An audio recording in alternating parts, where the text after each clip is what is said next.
Hello everybody, welcome back to another of my videos. It's a Thursday upload today and I'm so thrilled that you've decided to click on this video. Thank you very much. I am in the car and the light is fading a little bit, so we're going to do our best. It has been one of those days. Think alarm didn't go off when it was supposed to, so we woke up late. One of my children got sent home ill from school. Liam inadvertently had to work from home, but I had a sick child and I was trying to film and it's been one of those days, which I'm sure you understand, because who doesn't have those days sometimes. We're gonna just do the best that we can do with this video. I asked on TikTok a while ago if you had any questions that I could answer in a YouTube, and it turned out yes, you did have questions, so we will go through those now. Just a bit of housekeeping for you: if you would like to hit thumbs up on the video, it makes such a difference to getting the video seen and in the algorithm and all that good stuff. And do consider subscribing, and check you are subscribed if you think you are, because sometimes people tell me that they've been unsubscribed. So if that's you, subscribe again please, I'd love to have you back. Right, let's crack on with these questions. Have the girls ever wanted to be a creator, and how do I feel about that?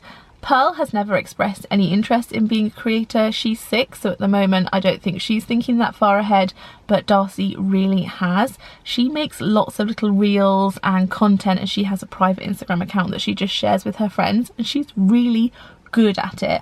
I was thinking, like, of course she'll start off at like basic beginner level and then she'll like over time gear up. She's already geared up. She is really good at making content.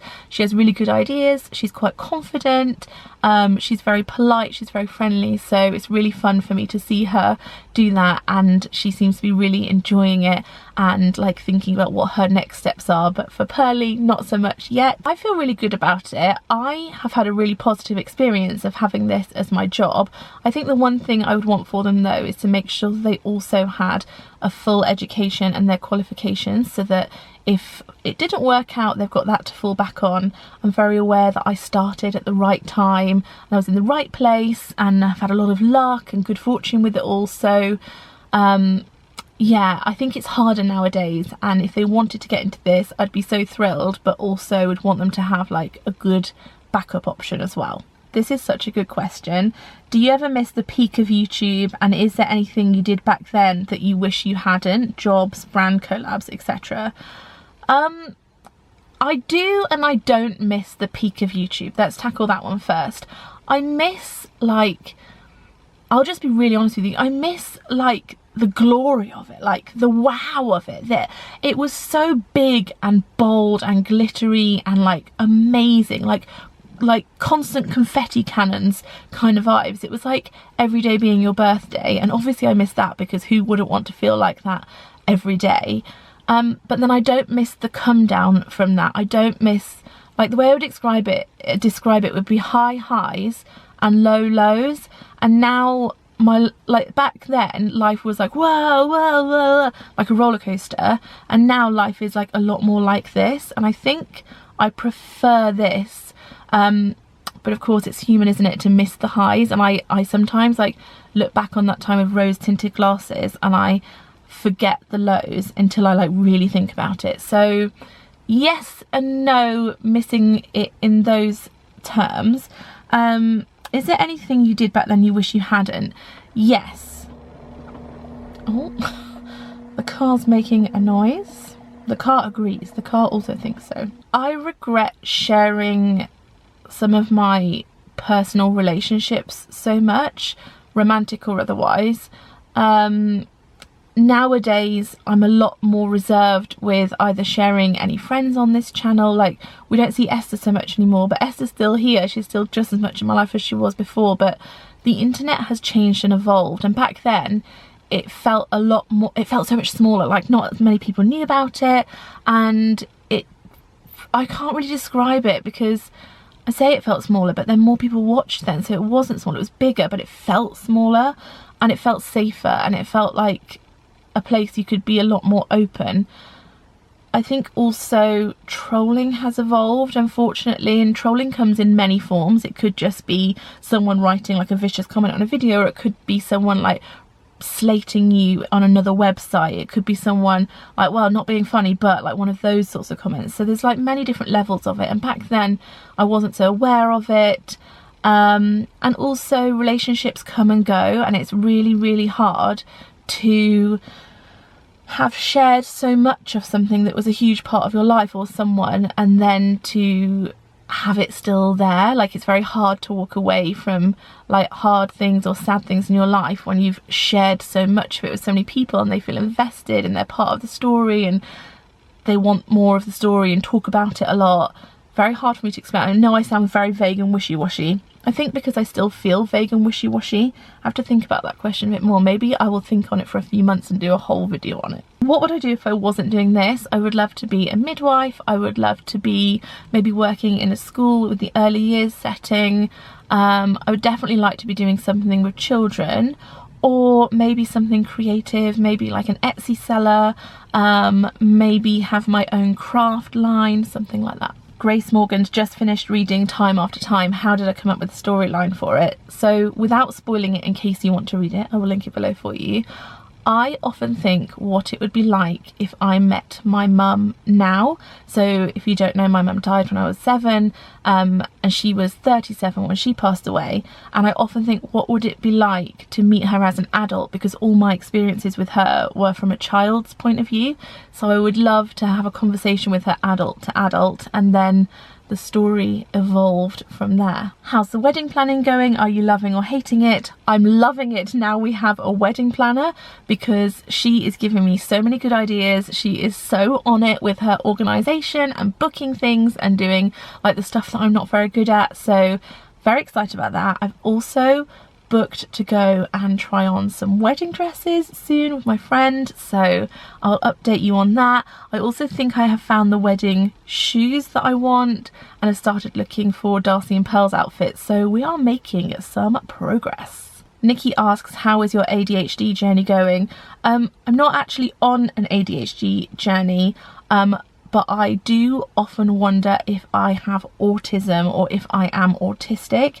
I haven't really done anything about it. I haven't gone to see my GP. I have Googled and searched where I could get privately diagnosed with that, and looked into that, but as yet I haven't done anything with it. But the more I read about it, the more I see videos about it, the more I meet other people who are diagnosed with autism, the more I think so much of that applies to me, or I can fit myself in so many of those sort of situations, circumstances, traits. I don't know what the correct language is. Sorry, you're a bit wobbly because I've got you on an old Marmite pinwheel box from M&S, so you're a bit wibble wobbly. But yes, I haven't really taken any further steps in that journey, but when I do and something significant happens, I'll probably update you. Are you still a big fan of Lush? Yes. Who's not a big fan of Lush? I really like their shower gels. I like their bubble bars. I do like their bath bombs, but I find I more often than not want to have a super bubbly bath. And there's kind of, I feel like, not much point using a bath bomb with a bubble bath, because you can't see the joy of the bath bomb because you've got bubbles. So I don't have as much of those, even though I do think that they're some of their best products. Would love more clothes haul videos if that's something you like doing. What's your favourite plus size brands, and what have you been loving at the moment? Well, Jess, thanks for asking. I'm really struggling at the moment with clothes. I'm feeling really meh about my body, my size, my style, and if anyone's got any tips for really amazing plus size clothing brands, I would love to hear them, because I feel like I have kind of exhausted everything there is on offer. Plus size people have such a limited amount of choice anyway for what's available to them. But yeah, I just don't like the styles at the moment. I don't like today's fashion very much. I don't like that everything is like baggy jeans and short tops, because that just, I don't feel comfortable or confident in that. I've tried mom jeans, I've tried the looser fit trousers, and I just think they make me look bigger. I know that they're fashionable, I know they are, and everybody else think they look gorgeous, but I think I'm having like a crisis of confidence a little bit at the moment, and I just live in leggings and tops. So I'm looking forward to spring, when like you can wear like a bit more fun stuff like skirts and dresses. But yeah, so clothing things, H&M's quite good, although where has their plus size section gone? I cannot find it anywhere on the drop downs, and when I type in curve or plus it doesn't come up. So I'm like going to the normal section and noticing that kind of everything's just melded in together, which on one hand, great, like why shouldn't it be? But also not everything in that section, like in the main section, does have plus sizes. So you look at it and think, well, that's lovely, click on it, can't have it, and you just keep doing that over and over. It's kind of better to have everything in one place where you can think, okay, everything I can see is in my size, so I know I can have that. So yes, H&M, ASOS, I find a few things on, but not as much as I used to. Boden, it does only go up to a 24, so if you're bigger than that, that's not going to work for you. Simply Be, I'm having some cross feelings about at the moment with if you look on their Instagram, there's not a lot of size diversity on there, which seems odd to me considering it's a plus size brand. Who else do I like? This is F&F. I sometimes think that the supermarkets have some good bits. Another lovely one. What part of your YouTube career have you enjoyed the most? This is so easy for me to answer, and it is the community. I know that sounds so like cringe, like, well, of course you're going to say in the community, but it's the connections that I have with people. Like, there's people that comment that I see their name come up week on week and I feel like, oh, that's like a friendly little face in my laptop. There's people that I meet out and about and they are always so friendly. I've been so fortunate, touch wood, that I've always had really friendly interactions. There's some people that I have met through YouTube that have become like lifelong almost members of my family. Like, think about Marie from Seattle. We met because of YouTube and we still talk every single day, and our children are friends, and she feels like a sister to me.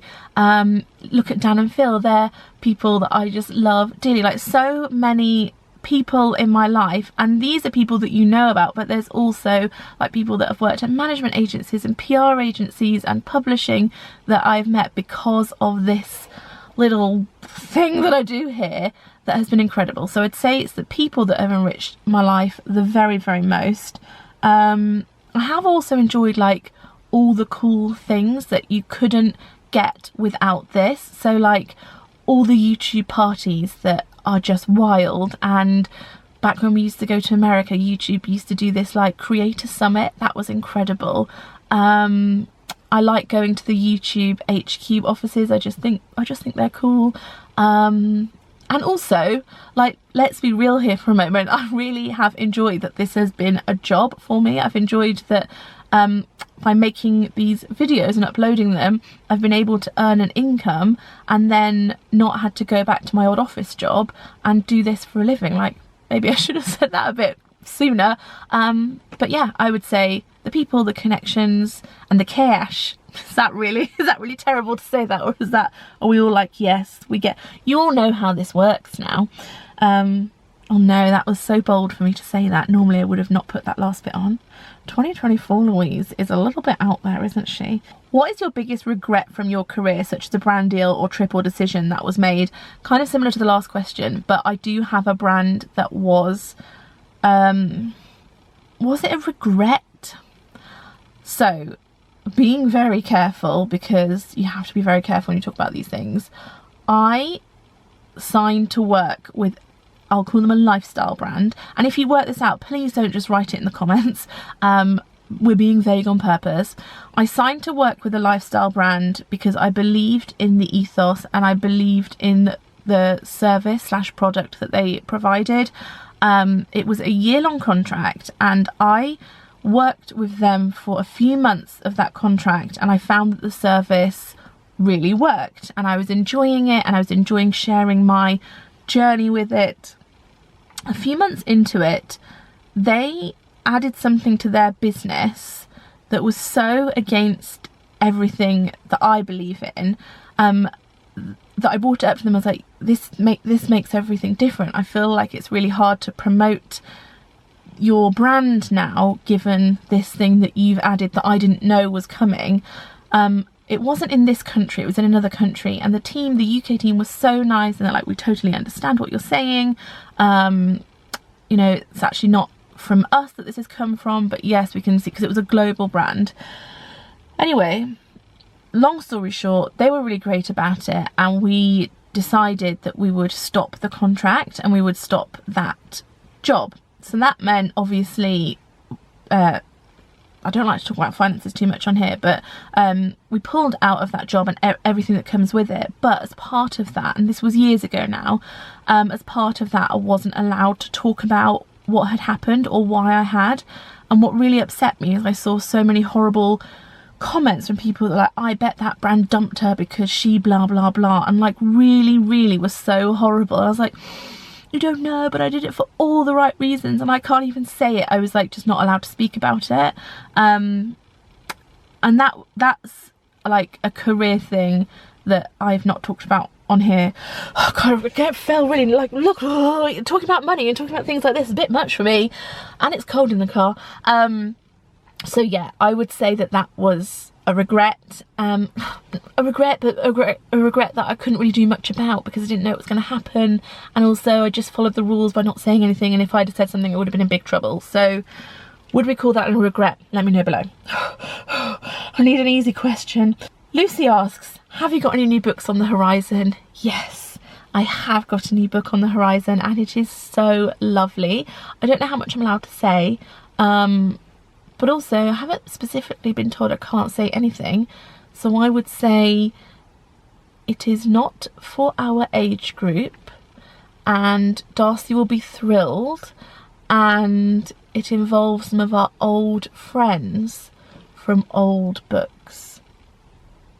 This is getting pretty long now, so I'll make this the last question, but I could do a part 2 if you would like me to. Do write below if you would like a part 2. Ella Grace asks, are you happier in yourself now compared to 10 years ago?